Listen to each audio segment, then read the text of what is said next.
Our 20s are a time to grow and discover what we truly want out of our lives. For most of us, it's also the first time we have real responsibilities with access to real money, which can be really hard to balance. But if we make the right financial moves in our 20s, we can actually set ourselves up for life.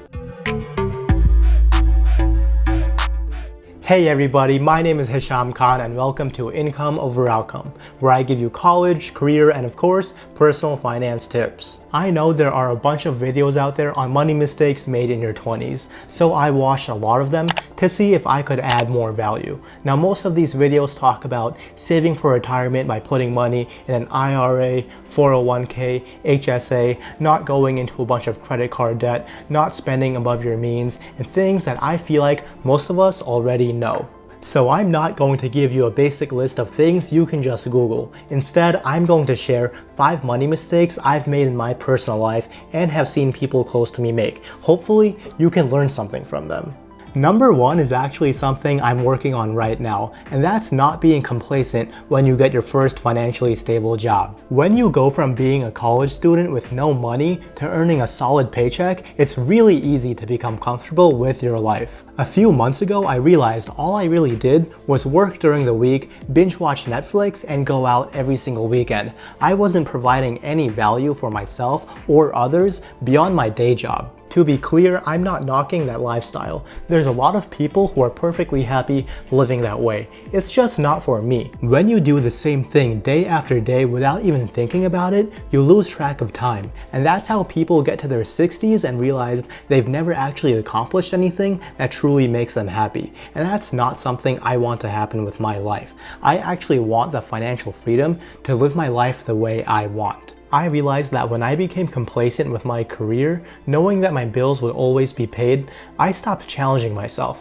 which really limited my intellectual and financial growth. But catching this early on is really important. Like I said in the beginning of this video, you need to be growing in your 20s, and it's the best time to lay the foundation for financial freedom. So learn new skills, invest, and diversify your income streams, so you don't have to rely on that paycheck for the rest of your life. I really think the worst financial mistake we can make in our 20s is complacency, because if all we do is work and save for retirement in our 60s, then we're setting ourselves up to become financially dependent on someone else to pay us. And that's exactly why I started this channel. I wanted to have an impact beyond my day job. If just one person learns something valuable and becomes financially free because of what they learned, then I will have accomplished my goal.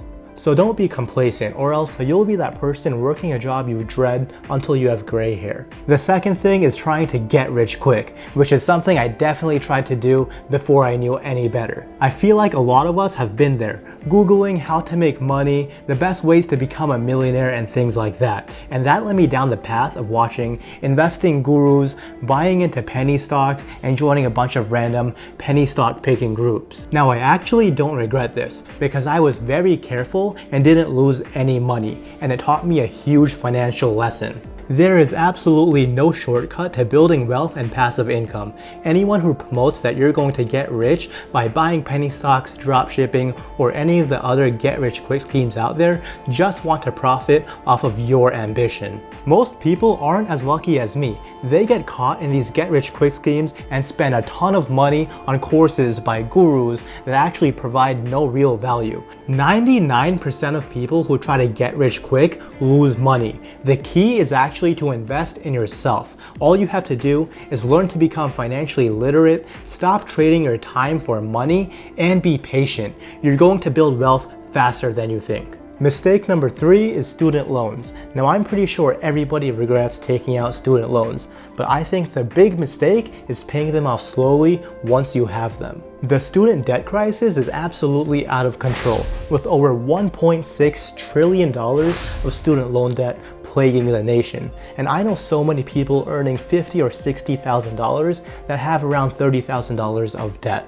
Instead of focusing on paying them off as quickly as possible, they just follow the standard 10-year plan given to them by their loan servicer, and that's a huge mistake. I myself graduated college with around $80,000 of student loans, and my salary was around $75,000, but after I paid for taxes and my insurance, I took home around $50,000. It would have been super easy for me to follow the 10-year plan I was given because it was only a few $100s a month. But you have to realize that your loan servicers want you to follow their plan because they only make money on the interest you pay. The longer you're paying, the more money they're making. Every dollar you pay towards interest is money you can't invest, and there's a huge opportunity cost with that. So instead, I made a budget that allowed me to put almost all of my income towards my student loans and pay them off in just 1.5 years, 2 years max. If you have the motivation and the proper plan, which includes the income you need and a frugal lifestyle, then it's definitely possible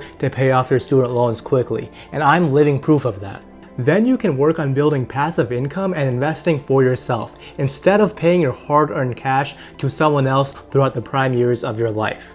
Number 4 is blowing money on rent. Now I live in New York, so this might not be an issue everywhere, but I definitely see it happening with my friends. I know a lot of people spending like half of their income on rent, and on top of that, they don't hesitate to spend the rest of their paycheck eating out and having fun. In their minds, it's totally fine to do this because they're still putting a few $100s towards their 401k, so they'll be fine for retirement. And obviously, they want to live a good lifestyle right now, but that's the exact mentality that keeps people reliant on a job for the rest of their lives, and simple budgeting could fix this. The general rule of thumb is that you should not spend more than 1/3 of your income on rent. So if you're making $50,000 after taxes, then you shouldn't spend more than $1,200 a month, which is totally doable in New York if you research properly. Obviously, it won't be as nice as your $2,000 apartment, but either way you're living with roommates, and this one will be way better for your wallet.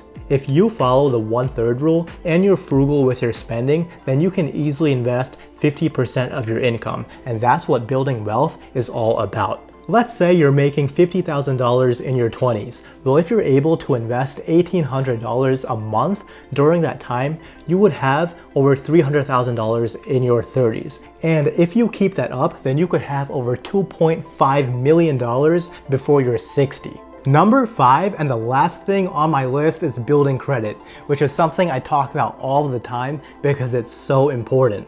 I'm really surprised at how many people don't get credit cards until they try to make a large purchase and realize they can't get approved. People seem to think that credit cards are extremely dangerous and will only get you in debt, but that couldn't be further from the truth. If you use credit cards wisely, they can actually be a really good tool. It might be helpful for you to watch this video here, where I talk about why building your credit is important, what the best credit cards are to start building your credit, and how exactly your credit score works. When you build a good credit score, you can even start taking advantage of credit cards. I've used this credit card over here to help me pay for repairs on my MacBook because a lot of credit cards actually come with insurance. I've even replaced 2 pairs of AirPods using the coverage on this credit card. And of course, I've gotten free plane tickets using its points, which is actually where I lost my AirPods.